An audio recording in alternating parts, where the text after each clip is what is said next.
Recent டைமில் எல்லாருமே இந்த சிலையை பற்றி தான் பேசிகிட்டு இருக்காங்க. அப்படி இது என்ன சிலைன்னு தெரிஞ்சுக்கணுமா, வீடியோ ஃபுல்லாக பாருங்கள். வந்தவாசி பக்கத்தில் கொரக்கோட்டை அப்படின்ற கிராமத்திலேருந்து சுமார் 200 டன் எடை கொண்ட இந்த ஆஞ்சநேயர் சிலை. இப்போது இந்த சிலை கொரக்கோட்டை வில்லேஜில் இருந்து செதுக்கப்பட்டு சுமார் 180 டயர்கள் கொண்ட கார்கோ லாரி மூலமாக இங்கிருந்து வாலாஜாபாத்துக்கு கொண்டுட்டு போகிறாங்க.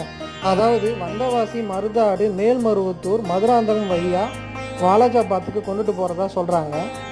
இப்போது இந்த சிலை செதுக்கப்பட்ட அதே இடத்துல இருந்து தான் சில வருடங்களுக்கு முன்னாடி பிரம்மாண்ட விஷ்ணு சிலை பெங்களூருக்கு கொண்டுட்டு போனாங்க. நீங்கள் இந்த சிலையை பார்த்துருந்தீங்கன்னா மறக்காமல் கமெண்ட்டில் எஸ்ன்னு டைப் பண்ணுங்கள். இப்போது இந்த சிலை எங்கடா இருக்குன்னு கேட்டிங்கன்னா எக்ஸாக்டாக மேல்மருவத்தூரில் நிறுத்தி வச்சுருக்காங்க. மேபி இன்றைக்கி நைட்டு இங்கேருந்து மூவ் பண்ண சான்சஸ் இருக்குது. நீங்கள் யாருன்னா பார்க்காம மிஸ் பண்ணியிருந்தீங்கன்னா போய் பார்த்துக்கோங்க. மேலும் இது போல் இன்ஃபர்மேஷன்ஸ்க்கு நம்ம பேஜை ஃபாலோ பண்ணி வச்சுக்கோங்க.